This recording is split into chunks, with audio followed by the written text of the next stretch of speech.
ఆర్మూర్ పట్టణంలోని ప్రజలకు ఆ వినాయకుని ఆశీస్సులు కృప కలగాలని మనస్ఫూర్తిగా కోరుకుంటున్నాను. ఏదైతే ఈ వినాయక చవితి కార్యక్రమం మొదట మన బాల గంగాధర్ తిలక్ స్వతంత్ర సమరయోధులు అందరూ ఐక్యమత్యంగా ఉండి మన భారతదేశంలో ఉన్నటువంటి బ్రిటిష్ వారిని తరిమి కొట్టాలనే ఉద్దేశంతో ఈ గణేష్ మండపాల నిర్వహించడం జరిగింది. అందులో అప్పటి నుండి మన దేశంలో ఈ గణేష్ మండపాలని నిర్వహిస్తూ మనలో ఐక్యతను మనకు సంబంధించి ఏదైతే ఉన్నదో మనందరం కలిసికట్టుగా ఉండాలనే ఉద్దేశంతో ఈ గణేష్ మండపాలని నిర్వహిస్తున్నాము. నేను ఈ యువతకు చెప్పేది ఏదైతే ఉందో మన అందరము కలిసికట్టుగా ఉండి ముందుకు సాగాల అంటే మనమందరం కూడా ఈ గణేష్ మండపాల నిర్వహణ చేయడం చాలా అవసరం. కానీ మొన్న మన వినాయక చవితి రోజు జరిగిన సంఘటనను చూస్తే చాలా బాధ కలుగుతుంది. ఏదైతే ఉందో వినాయక చవితి రోజు మనం ప్రతిష్ఠించాల్సిన వినాయకులను మనం ఏదైతే ఉందో ఆ రోజు కాకుండా తదుపరి రోజు ప్రతిష్ఠించి పూజలు చేయడము చాలా బాధాకరము.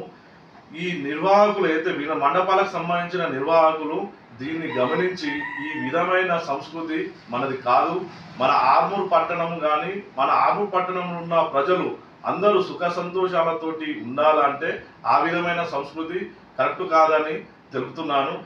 ఇందులో ఏదైతే ఉన్నదో వారు తీసుకొచ్చే గణపతులు పెద్ద గణపతులు తెచ్చేటప్పుడు అక్కడ అంటే వాళ్ళు కూడా ఆ రోడ్డు కరెక్ట్ లేక అక్కడ ఏదైతే ఉన్నదో విద్యుత్ వైర్లు సరిగా తీయకపోవడం ద్వారా కూడా కొంచెం నిర్లక్ష్యం జరిగింది.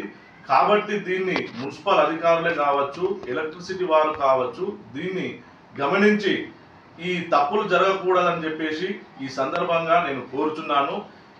మనం ఏదైతే నిమజ్జనం కోసం గణపతులను తీసుకువెళ్ళే ఏదైతే రహదారులు ఉన్నాయో ముఖ్యంగా మన నల్లపోచమ్మ నుంచి రాజీవ్ గాంధీ స్టాచ్యూ వరకు కల రహదారులే కావచ్చు, మరియు అట్లనే పాత బస్టాండ్ నుంచి చిన్న బజారు, గోల్బంగ్లా నుంచి పెద్ద బజారు వరకు ఉన్న రహదారులు అక్కడి నుండి మనం ఏదైతే గుండ్ల చెరువు వరకు తీసుకుపోయే ఏవైతే రహదారులు ఉన్నాయో ఆ గుంతలు పడిని మనం అది మీ మున్సిపల్ అధికారులు శ్రద్ధ వహించి ఇప్పుడైనా సరే ఆ గుంతలను పూడ్పించి నిమజ్జనం జరిగేటప్పుడు ఎలాంటి ఇబ్బందులు కలగకుండా చూడాలని ఈ సందర్భంగా వారికి తెలియజేస్తున్నాను. అదేవిధంగా ఏదైతే ఉందో ఈ సంవత్సరం మనం నిమజ్జనం అనేది 11 రోజులకు చేసుకుంటున్నాము. అందులో భాగంగా కొందరు 9 రోజులకు కూడా నిమజ్జనం చేసుకునే సందర్భాలు ఉంటాయి. దాన్ని దృష్టిలో పెట్టుకొని మున్సిపల్ అధికారులే కావచ్చు, ఎలక్ట్రిసిటీ సిబ్బంది కావచ్చు, చెరువు పరిసర ప్రాంతాల్లో గజ ఈతగాళ్ళనైనా అక్కడ ఉండే నిమజ్జనం కోసము సిబ్బందిని ఉంచాలని చెప్పేసి ఈ సందర్భంగా కోరుచున్నాను. ఎందుకంటే చిన్న చిన్న గణపతులు 9వ రోజు అనగా ఆదివారం రోజు రేపు నిమజ్జనం చేసే సందర్భాలు ఉంటాయి. కాబట్టి మున్సిపల్ అధికారులు దీన్ని గమనించాలని కోరుతున్నా. అదేవిధంగా మనం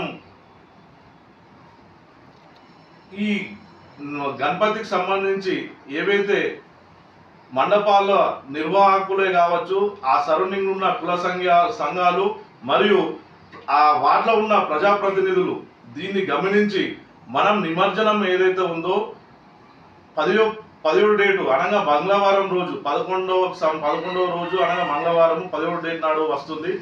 ఆ రోజు మనం మధ్యాహ్నం నుంచా సాయంత్రం నుంచా నిమజ్జనం అనేది చాలు చేసి దాన్ని త్వరితగతిన అనగా మనం ఏదో 12వ రోజుకి 13వ రోజుకి నిమజ్జనం కాకుండా సూర్యోదయంగా నెక్స్ట్ రోజు సుమారుగా సూర్యోదయానికి ముందు నిమజ్జనం చేయాలని చెప్పేసి నేను మరీ కోరుతున్నాను.